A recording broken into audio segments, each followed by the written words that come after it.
Amarr. Amarr Empire. The Amarr Empire is a rigidly stratified authoritarian imperial state ruled by the Amarr Emperor. It is both the oldest and the largest of the empires of New Eden. This vast theocratic society is supported by a broad foundation of slave labor, mostly drawn from people of Minmater extraction, but also from several other nationalities subdued by the empire throughout its long history. Their home planet in the Amarr star system was named Athra in ancient times, but was renamed Amarr Prime during the expansion into space.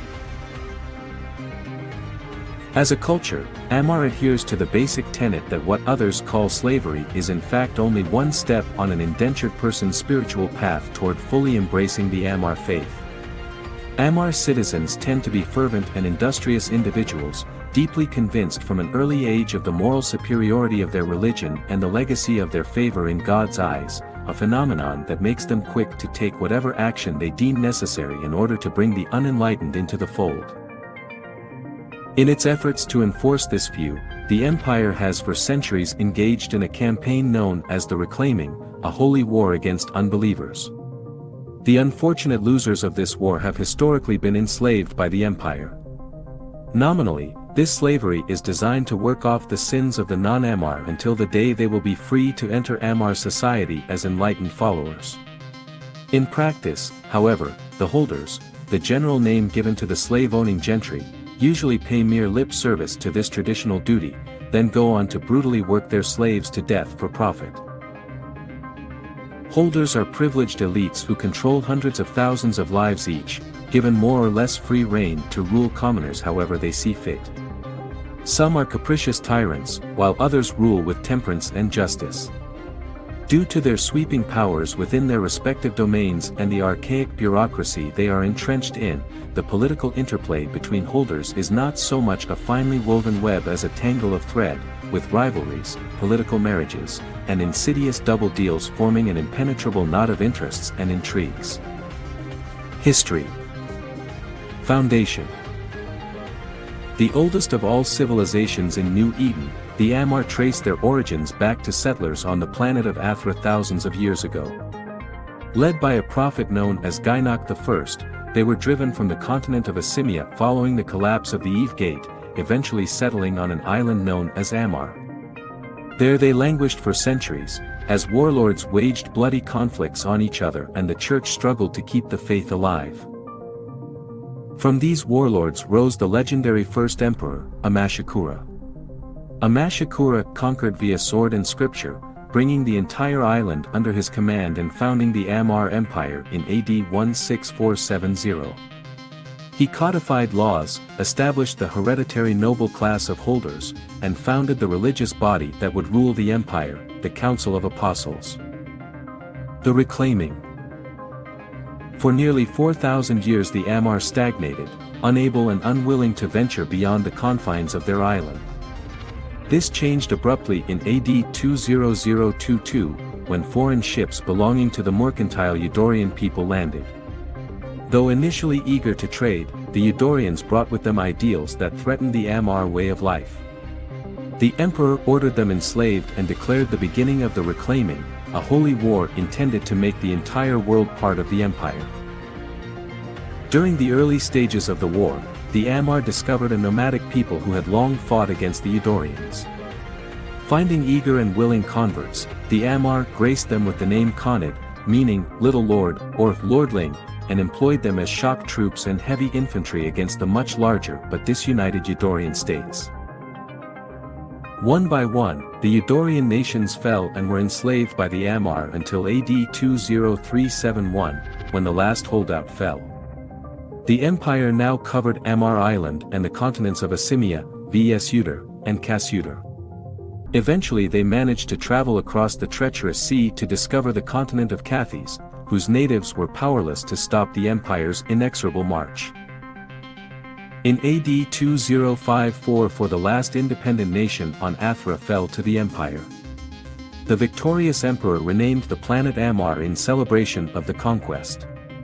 Millions of slaves toiled under wealthy holders who worked them harshly, while simultaneously offering them the salvation of God. Expansion into space. The Amarr dedicated the spoils of conquest to science, art, and philosophy. Eventually they began to spread off their planet, starting in AD 20572, when they first launched people into space. A slow expansion soon followed, especially once the Amarr discovered microbial life on the ocean world of Tamiroth. They placed a permanent colony there in AD 20725. In AD 21134, the Amarr stumbled across the remains of a star gate. Though the ancient structure no longer functioned, they were able to reverse engineer it and construct a completely new star gate. In order to open it, they had to send a cryoship filled with materials to construct a sister gate in the nearby star system of Hedium. It reached its destination 53 years later. With a foreign sun lighting their progress, the awoken workers constructed the star gate and sent a signal back to Amarr. In AD 21290, the gates flared to life. Internal schisms. The rediscovery of star gate technology sent the Amarr expanding across their local cluster, but as they spread, their ability to control their populace weakened. Under these conditions, an ancient cult known as the Sani Sabak was re-established and allowed to proliferate. These blood worshippers had lurked in the shadows of Amarr religion for generations, always being stamped out, only to return decades later. This time, a group of them managed to evade imperial authorities and fled to the then-distant constellation of Aras, where they founded the short-lived kingdom known as Takmal. Though the Takmal themselves are no longer to be found and their fate remains unknown, they are believed by many to be the origin of the feared Blood Raiders organization of today. Additionally, there was the unfortunate case of Emperor Zeragram II.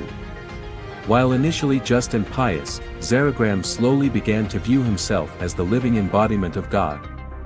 He issued decree after decree that transferred power to him and transformed the state religion into a cult centered around himself. At the height of his delusion, Zeragram II ordered the construction of a city of God in the system of Sasta where he could reside in seclusion from worldly distractions. As he entered his palace there for the first time, he was assassinated by his nephew, who came to be canonized as Saint Tetramon. It took the Council of Apostles years to purge Zeragram's changes, and indeed, some were never removed. First contact. In AD 21423, the Amarr opened a star gate to the Elar system. There they discovered primitive humans living on the sixth planet. Though the Amarr were shaken by the existence of humans living on another planet, the Emperor ordered them reclaimed. They were quickly enslaved with minimal difficulty, replenishing a slave stock that had dwindled greatly over the previous 1,000 years. With the revelation that they were not alone in the universe, the Amarr were thrown into a frenzy of rapid expansion. The thirst for slaves had been rekindled among the holders, and they rapidly constructed new star gates, searching for slaves. This rush yielded very little, however, only a few small populations, with now forgotten names like Amdanish and Jakrin, were ever discovered. Moral reforms. A new emperor, Hydaran V, was crowned in AD 21870. In those days, the emperor was still considered the first among equals on the Council of Apostles. Hydaran V was ambitious and noticed a few of Zeragram's changes had never been undone. This tipped the balance of power in his favor, and he declared the start of the moral reforms, designed to rewrite scripture to make the emperor the undisputed political and religious ruler of the empire. The Council of Apostles rebelled, but Hydaran had allied himself with the 5 largest and most powerful holder families. His own family was the noble and esteemed Kader, who counted numerous emperors among their number. The Khorazar were ambitious up-and-comers who had begun a rapid ascent. Religious fundamentalists, the Ardashaper had seen their fortunes wane over the previous centuries but were eager for a comeback. The militant Saram family counted some of the best generals among their ranks. Finally, the Khanid family, named after the people they were given dominion over, possessed the most elite troops in the empire. A bloody civil war tore the empire apart, leaving millions dead. It raged for decades, finally ending in AD 21930, with Hydarin and his forces victorious. The 5 families who had allied with Hydarin became the heir families, from whom future emperors would be chosen. Together with the emperor, they would form the Privy Council to govern the empire, while the Theology Council would oversee the scriptures. The Anaikuni and Minmater. Slave stocks were hit hard by the moral reforms and subsequent rebuilding effort. Fortunately for the empire, they discovered the Anaikuni in AD 22103. Living on a harsh, arid world, the Anaikuni viewed the Amarr as saviors almost as much as conquerors. A mere 250 years later, the Amarr detected the first signs of another spacefaring race, the Minmater. They conducted a few probing raids on the outskirts of Minmater space before determining that this new race of people was greatly inferior to them technologically. In AD 22480, Emperor Damius II ordered the full conquest of the Minmater. While the Amarr navy brutally destroyed defenses and infrastructure, 6 slave ships touched down on the inhabited planets in the Minmater home system, Pater. 3 whole planets were depopulated and 2 lost half their number, with only the home world, Matar, managing to put up significant resistance. At the end of the so-called Day of Darkness, hundreds of millions of Minmater had been enslaved. The Amarr continued their assault on the Minmater, assisted by collaborators in the Nephantar tribe, who came to be known later as Amatar. By AD 22485, the empire had fully conquered the Minmater people. However, small bands managed to escape and form a resistance that would prove a constant thorn in the empire's side. Unchallenged no longer. The Amarr developed the jump drive in AD 23058, allowing them to move large ships instantly from one system to the next without first constructing a stargate.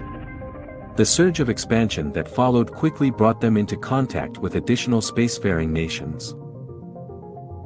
In AD 23180, they made first contact with the Galenti Federation, a nation of democratic liberals to whom the Amarr theocracy and entrenched slavery was anathema. However, both nations proved too large and powerful to attack the other, and they settled into an uneasy truce. Shortly after, they encountered the Caldari state, who were locked into a bitter war with the Galenti.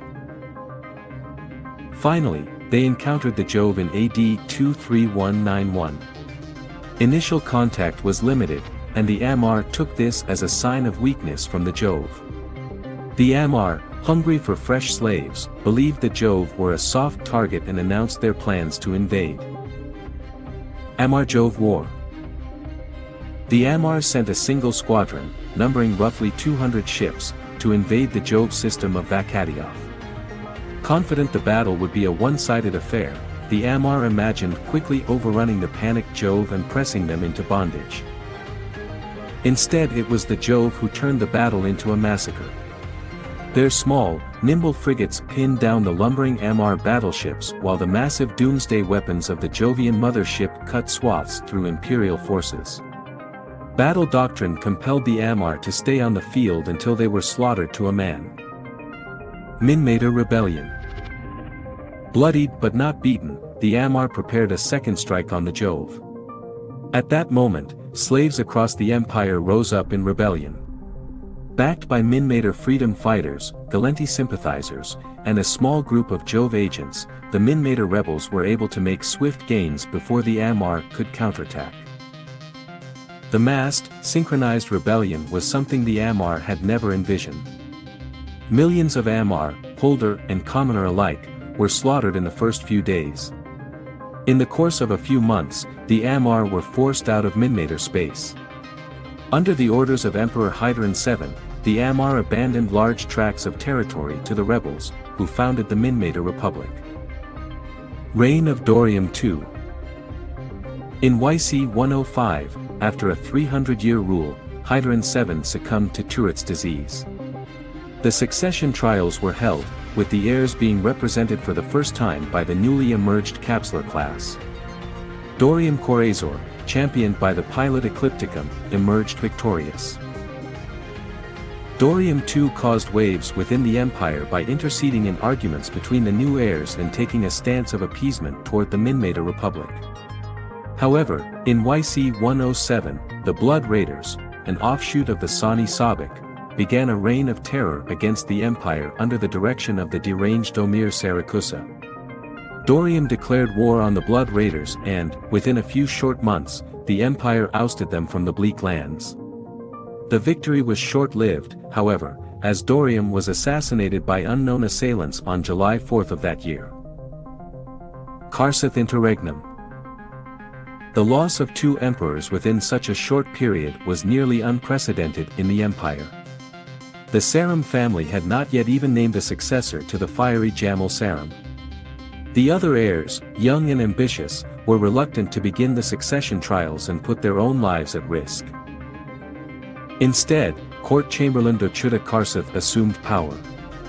Unbeknownst to many, the once pious Karsath had grown twisted and cynical in his long years of service, giving himself fully to the corrupt Sani Sabak faith.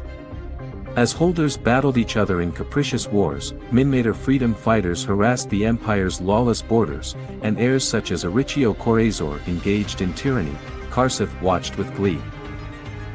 Elder Invasion. The Starkmanir tribe had long been thought extinct following a genocide perpetrated by the Artashaper family, but in YC-110 a group was discovered alive on a remote slave colony. Karsath secretly ordered their execution while publicly assuaging the Minmater. Before his assassins could strike, a fleet of rogue Minmater under the legendary elders invaded. Throwing the empire into confusion, they struck multiple slave colonies by deploying Insorum, the antidote to a drug called Vidic which was used to keep slaves under control. The suddenly free slaves rose up in rebellion as the Amarr navy was repeatedly driven back. Just when the Amarr seemed poised to fall, Jamal Sarum returned from death to lead a counterattack. At the helm of a powerful superweapon of mysterious origin, she devastated the Elder fleet and sent it fleeing to the Republic. Reign of Jamal I. Despite having committed suicide following her loss to Dorium II, Jamal claimed to have been resurrected by God to be the savior of the empire. Though the heirs knew she had been cloned, a grave sin for Amarr heirs, all but Yoni's Artashaper bent their knee to her. Even he eventually grudgingly agreed to crown Jamal empress. Under Jamal's reign, the empire has regained much of its previous glory. She made the reformed Arichio Korazor her imperial chancellor and tasked her rival Yoni's Artashaper with repairing the destruction wrought by the Elder fleet. In a calculated move, she freed millions of Minmater slaves with a single decree, sending a surge of religious converts into the Republic, where they began to sow dissent. With the aid of the Khanid kingdom, she captured and executed Karsath, leading to a reconciliation with Khanid II. She also oversaw the creation of the first cloned soldiers as part of the Templar project. When they proved unstable, she abandoned the project and warned the other nations against it, advice none followed, to their own detriment.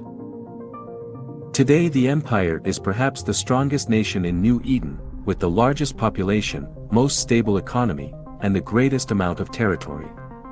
However, the Minmater wage war against the Empire, while the heirs scheme for their own power. Political structure.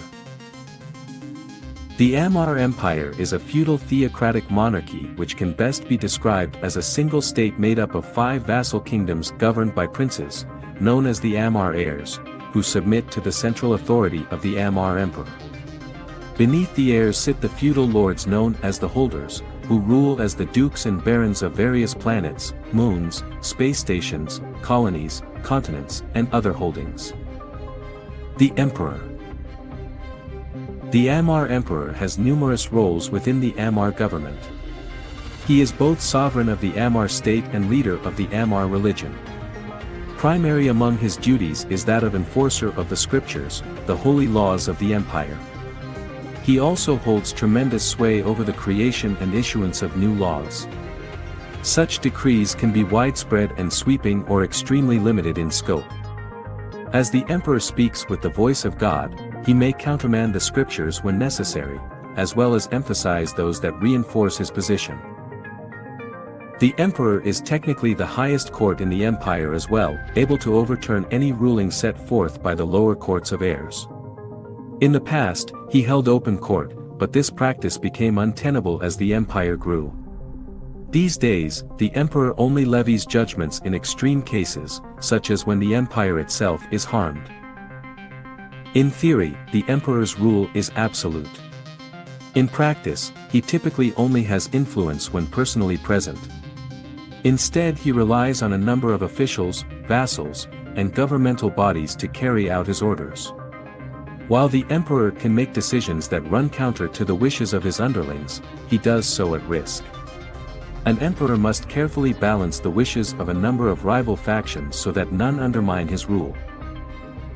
When an emperor dies, his successor is chosen from the heirs of 5 royal families. The families undergo a ritual known as the succession trials, with the winner cutting himself off from his family when crowned. The losers all must commit ritual suicide, a ceremony known as Shadholsin. In theory, this prevents the losers from challenging the new emperor's rule. The heirs. The Amarr heirs are the heads of the 5 royal families who hold permanent seats on the Privy Council. They are the Ardashaper, Kader, Khorazar, Saram, and Tashmerkan families. The heirs are often compared to kings or princes of vassal kingdoms. The heirs function in a way similar to the emperor, albeit on a more limited scale. They are responsible for keeping the peace and enforcing the empire's laws.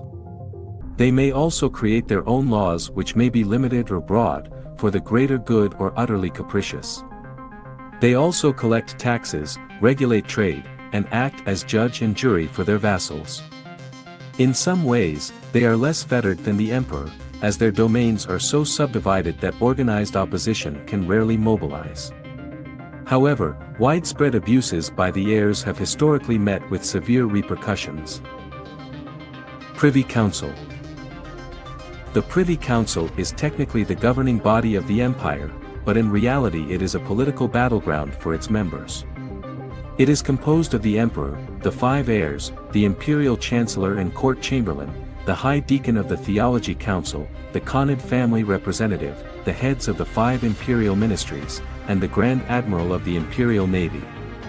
The council holds informal meetings known as closed sessions attended by the emperor, heirs, and chamberlain.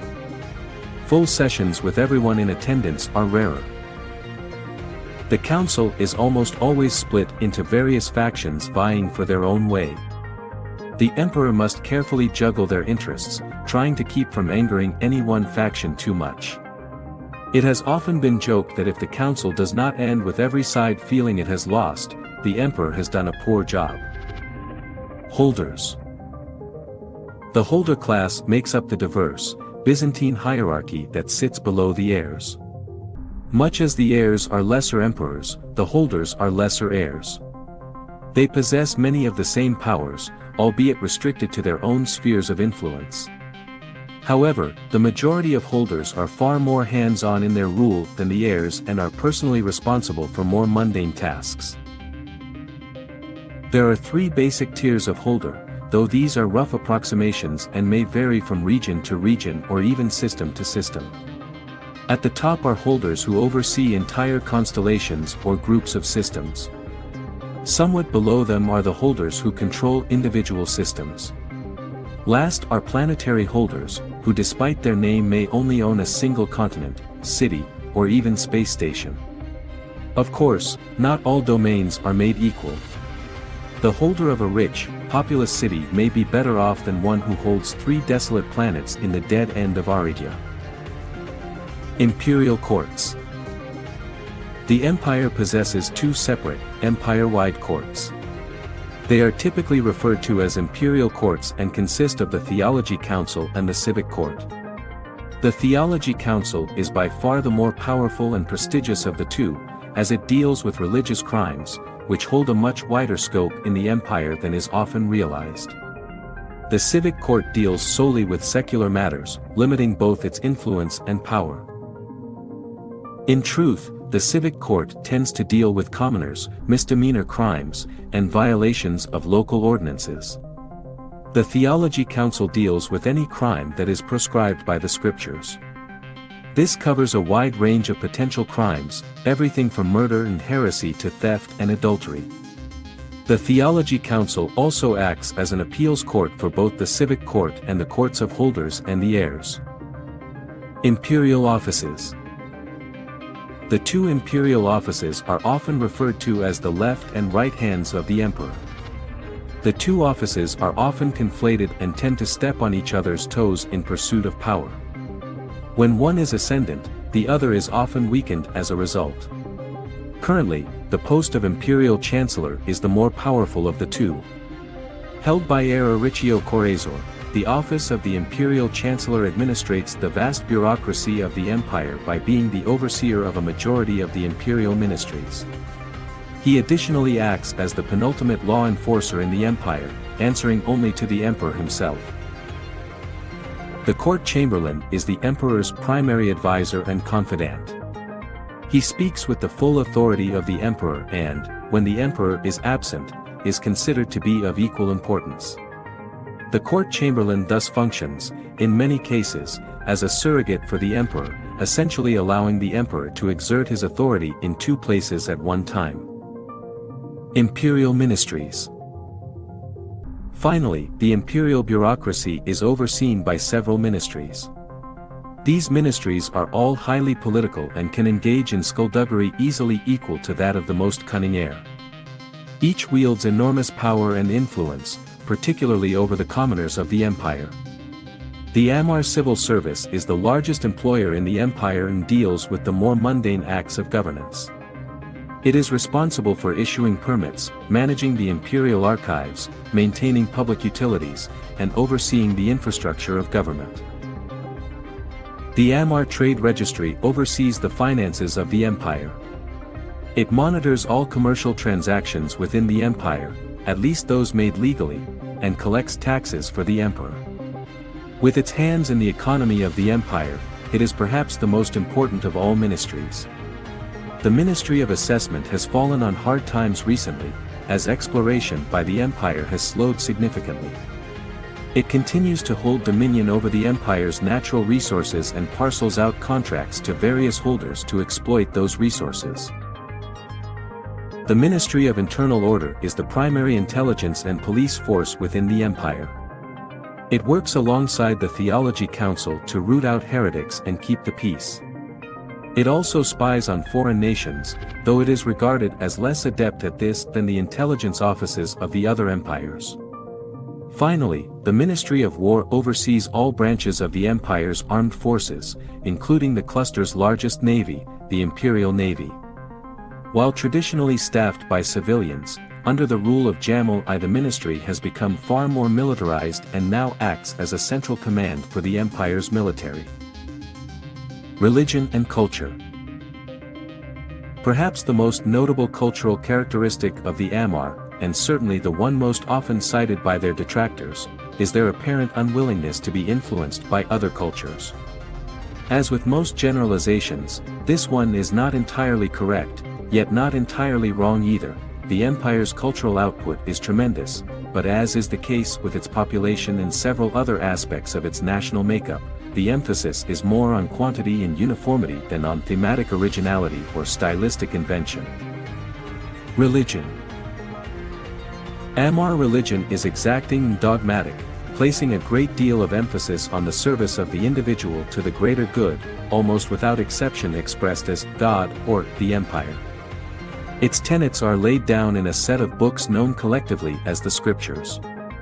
An almost unfathomably large collection of holy texts, the Scriptures are Amarr's attempt to set in stone everything pertinent to the great mechanisms of religion and empire. They are not only a fundamental social contract but also a repository for historical codes of behavior, technological breakthroughs, and formative myths, among many other things. The collective writings have been maintained and updated throughout the centuries by imperial theologians and include texts that hark back to the very origins of Amarr society. The most defining characteristic of the doctrine, and one that emerges time and time again, is the affirmation of the Amarr as the chosen people of God, the race destined to rule the universe in His name. Long ago, the Scriptures say, a great disaster befell a corrupt and sinful mankind. Through these dark times only the Amarr maintained faith, and they alone were spared the worst of the hardships. God then bade the Amarr go forth and conquer the world in his name, until all of creation was worshipping at his altar. This mission drives the Amarr in every respect. Those descended from the original inhabitants of Amarr Island, called true Amarr, are held aloft by the rest of Amarr society, viewed as sacred paragons of piety. Other bloodlines are forever tainted by the sins of their ancestors. No matter how pious, no matter how fervent and faithful, they shall never match the unstained purity of the true Amarr soul. Discrimination, while not always overt, is a fact of life in the empire and accepted as natural. The impure can always strive toward the true Amarr ideal, but they will forever fall short. Culture. Due no doubt to its ubiquity, religious iconography has represented a starting point in most of the Amarr's major artistic movements through the ages. Sculptures are by far the most common form of art, usually depicting scriptural figures varying in size and importance, from the most minor, children, slaves, to the grandest, saints, angels. Despite the natural variance in terms of styles and materials across inhabited Amarr worlds, art historians have nonetheless found the general similarity of designs and motifs among planetary cultures to be remarkable. In addition to sculpture, the Amarr cultural oeuvre is largely taken up with painting and theater. Their painting tends to utilize both traditional oil paints, as well as more modern light paints and hypertexturized materials, but again the modernity ends there. In terms of both style and content, the scriptural influence is front and center. The general consensus among cultural scholars is that the empire's strong preference for strictly scriptural visual arts and its disinclination toward original literature are phenomena stemming directly from the top, that it has been ingrained into the populace for hundreds of years by their emperors that art and beauty lie in visual depictions of the truths that have already been recorded in words, rather than trying to rephrase those truths in different words. Indeed, it appears the general feeling is that any attempt to do so would be not only useless but also rather unseemly, perhaps even sacrilegious. Naturally, as would happen anywhere, this has given rise to rarefied artistic movements that make it their mission to be as subversive in this regard as possible. Mostly hailing from peripheral worlds, these movements tend to crop up every few years, each making a defiant stand against their art establishment's deeply rooted conformism, and each ultimately falling prey to the deadening effects of the Amarr's cultural inertia. The government need not even intervene. Most of these movements are quietly and slowly quelled by the crushing weight of millennia-old tradition. Ever since early settler days on Athra, the planet now known as Amarr Prime, religion has been of paramount importance to the Amarr. After the closure of the Eve Gate, faith provided the social glue that kept their sect together. Later, it was their beliefs that provided the moral certitude which enabled them to expand and blossom into a full-blown empire. Society. Religious belief leads to great stratification in Amarr society, with the true Amarr presiding above and the conquered considered to be lesser citizens. At the very top stand the holders and the clergy. Below the nobles come the commoners, men and women who do not possess the divine right to rule but are still considered free in the eyes of the law. While free, however, they will rarely ascend past the rigidly defined ceiling of whatever caste they were born into. They must accept their place in the world and realize there is little opportunity for advancement. While the lowborn occasionally manage to become wealthy merchants, or win esteem as war heroes, they must resign themselves to never being viewed with true respect or admiration by those born into privilege. Finally come the slaves. Slavery in the empire covers a broad range of professions. While many slaves are unskilled laborers in fields and mining colonies, a significant number are trained by their masters to fill roles that even commoners are rarely able to attain. The most intelligent and talented slaves receive higher educations and work as scientists, academics, accountants, and even military specialists. Others fill low-ranking clerical roles in both the civil service and the church.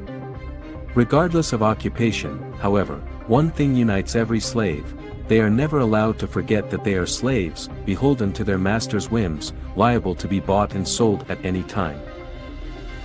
Growing up in the Amarr Empire. A person's life in the empire is largely determined at birth. The child of a holder can expect to be given healthy food, receive the best education, and never want for anything. Aside from the children of highly exceptional individuals, commoners must make do with less in all aspects.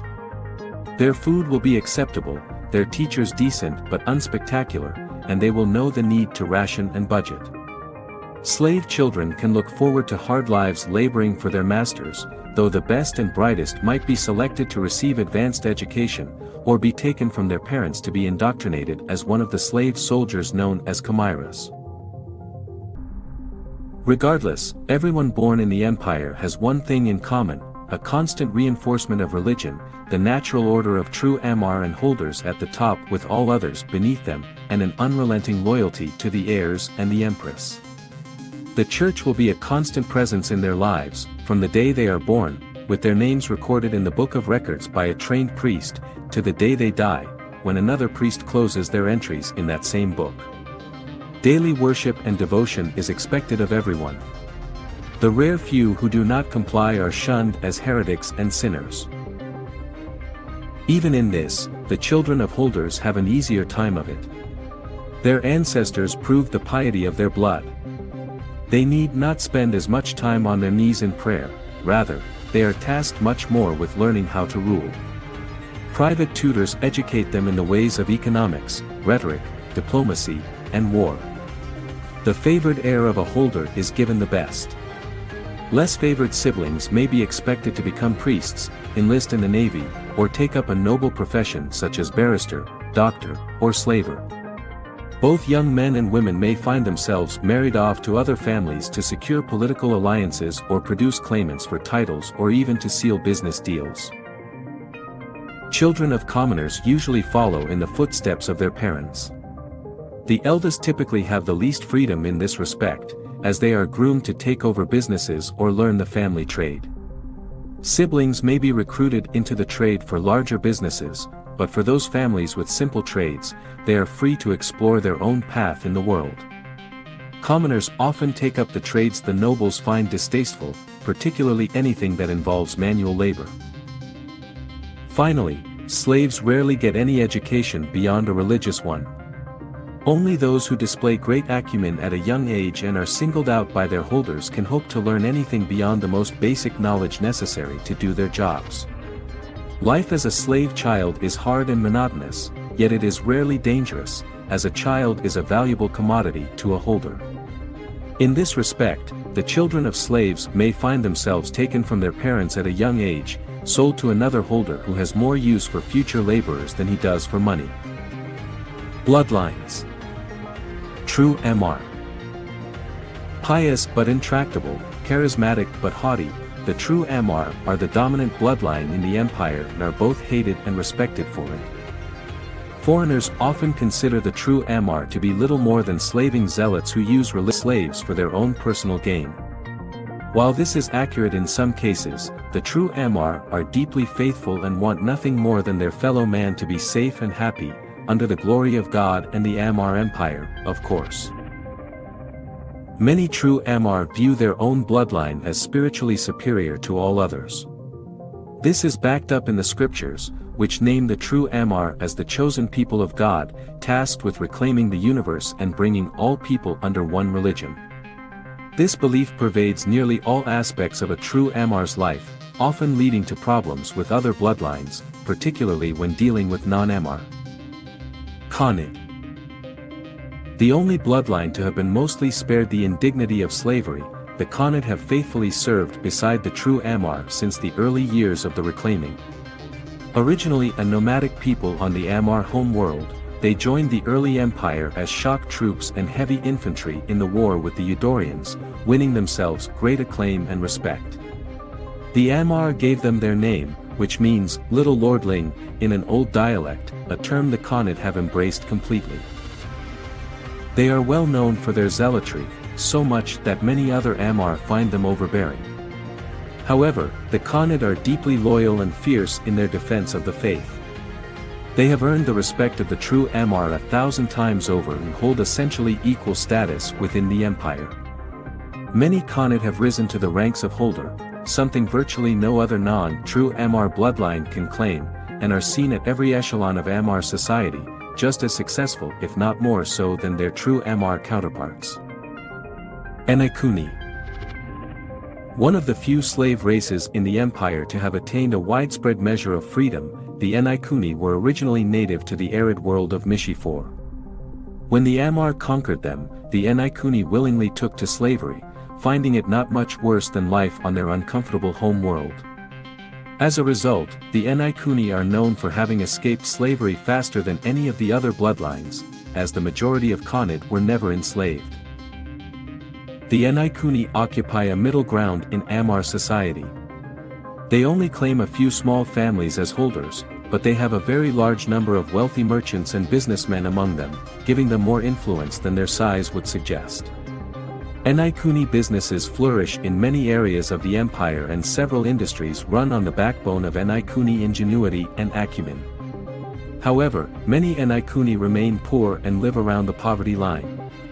Discrimination against Enaikuni is not harsh, but it is endemic, and often Enaikuni find getting ahead in the world is difficult compared to their true Amarr or Khanate counterparts.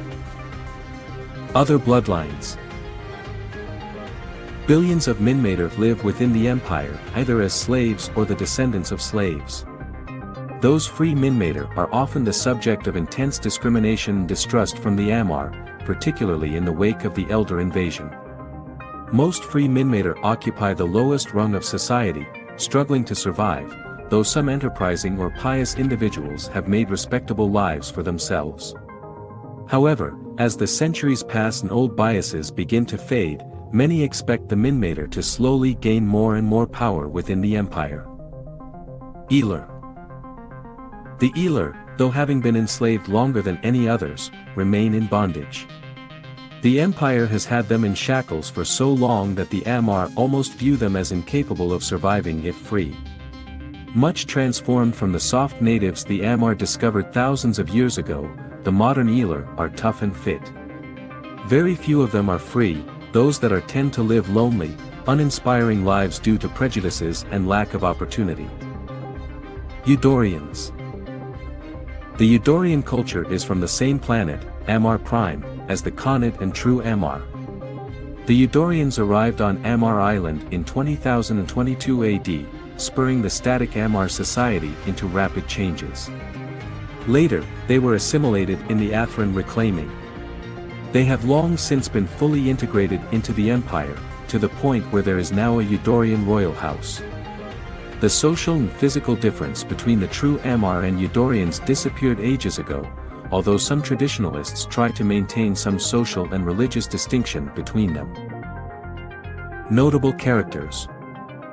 Empress Jamul-I. The Empress is loved by those close to her, feared and hated by her enemies, and revered by her subjects. Born into the militaristic Saram family, Jamul was groomed from a young age to rise to the top of imperial society. Though confident she would succeed Hydaran VII, she lost the succession trials to Dorium Korazor and committed suicide as required by religious law. But when the empire was in a moment of darkness at the hands of the Elder fleet, Jamul miraculously returned from death to lead the Amarr in a counterattack. Widely hailed as a living incarnation of divine rebirth, Jamul ascended the imperial throne as a heroine. The secrets of Jamul's rise to power are known by few. Her resurrection was not an act of God, but rather cloning, a grave sin for one born of royal flesh. Additionally, this cloning did not go as planned. Somewhere in the process a foreign intelligence invaded her mind. The other, as it is known, constantly torments Jamul, sometimes taking over her mind and body during moments of weakness.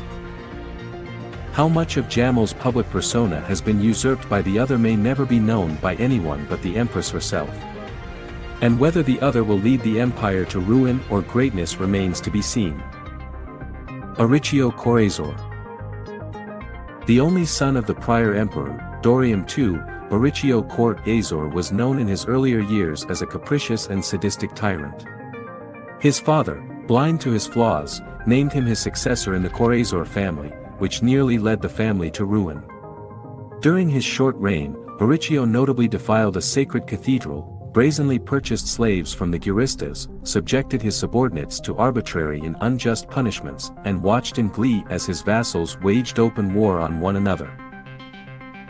The travesties grew so great his subjects openly rebelled against him. The Speakers of Truth, a sect of the Theology Council whose word can override even the emperor, brought his reign of terror to a halt. The speakers ordered Borricchio to undergo a horrific punishment, having his flesh stripped away and regrown over and over for each individual Borricchio had wronged. The experience left Borricchio deeply changed. Gone were his vicious ways. In their place was a faithful and contemplative man who wished his subjects only the best. Rumors claim he travels across his domains, righting wrongs done to both commoner and holder alike, sometimes without even acknowledging who he is. As a reward for his deeds, Empress Jamil I named him her imperial chancellor, tasking him with enforcing the law throughout the empire. Yoni's Artashaper. The royal heir of the Artashaper family, Yoni stands in stark opposition to Empress Jamil I. He is a deeply conservative and religious man who adheres strongly to the scriptures and believes the empress to be a deviant sinner who has perverted the imperial throne and deserves nothing more than death. However, he is politically wise enough to know he could never topple the empress on his own. Instead, he quietly gathers his power and influence and opposes the empress whenever he can without harming the empire. Following the Elder invasion, Yonis poured money into a public works project, building schools, churches, and other infrastructure to better his domains. In order to curb his growing power, the empress granted him dominion over the Amarr Mandate, a vassal state of the empire populated by the descendants of those Minmater who had collaborated with the Amarr. Many expected Yonis, well known for being a true Amarr supremacist, of oppressing and alienating his new subjects.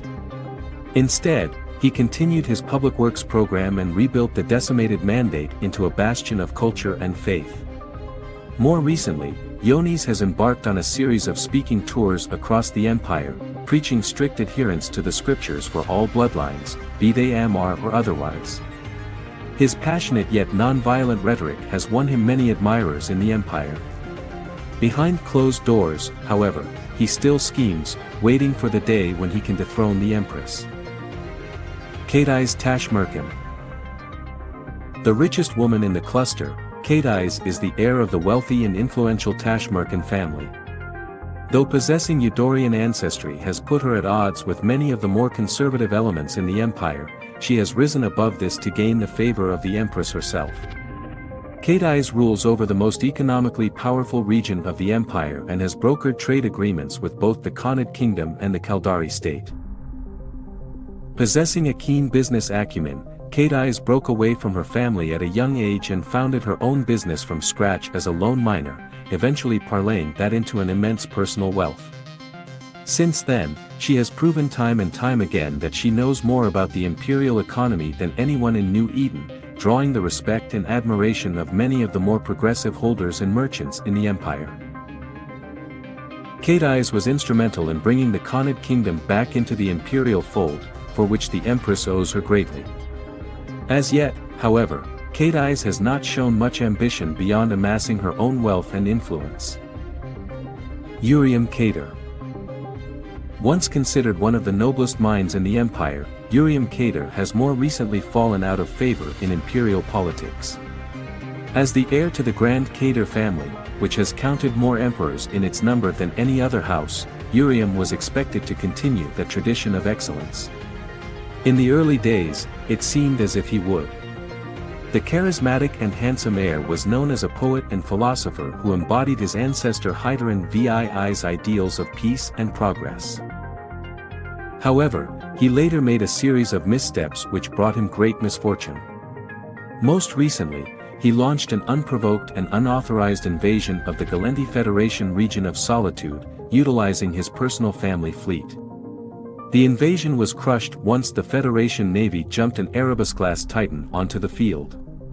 Enraged, Empress Jamil I stripped the Kader family of its personal fleet and allowed the Federation to launch a retaliatory strike to retrieve a traitor being harbored by Uriam. This folly also cost Urium his closest ally, Yoni's Artishaper, who came to view the man as an idiot whose reputation exceeded his talents. Since then, Urium has struggled to repair his tattered influence, but has found few willing to put their trust in him and risk the Empress's ire. Merimeth Sarum. The nephew of the Empress, Merimeth is the youngest and newest of all the heirs.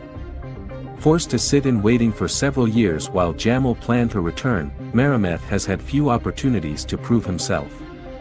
Despite this, he is known as an intelligent and calculating man with lofty ambitions and a willingness to do whatever it takes to get ahead. Merimeth was once an agent for the Ministry of Internal Order, giving him deep connections to the Amarr intelligence community. He has proven himself unafraid to use these connections to gain the upper hand against his rivals. He also takes after the Sarum family tradition of being aggressive, particularly with the other nations, often being a voice of encouragement for a full relaunch of the reclaiming against the Minmater. However, Merimeth's youth and experience often work against him. The other heirs have been quick to ignore him, and even his own aunt, Empress Jamilai, shows him little favor. Those who understand Merimeth know he will not abide by such disrespect for long. The only question is when he will finally make his move.